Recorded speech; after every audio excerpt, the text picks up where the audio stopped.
Hello, magandang tanghali. Ayan, may menu for today is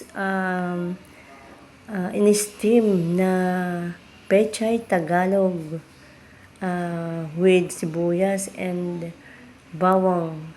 Ayan. And then, tilapia. Ayan guys, hindi ko na pinakita yung pagpiprito. Ayan guys, ayan, ulam ko. Ulam namin, tilapia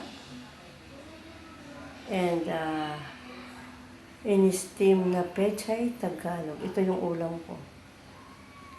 Ayan. Yan. Ang aking ulam. Yan. Yan ang aking ulam ngayong tanghali.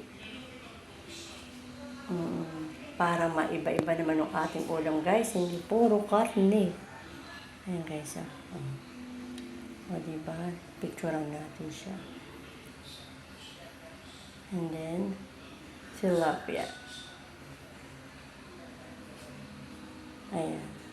Thank you guys for watching. And God bless you all.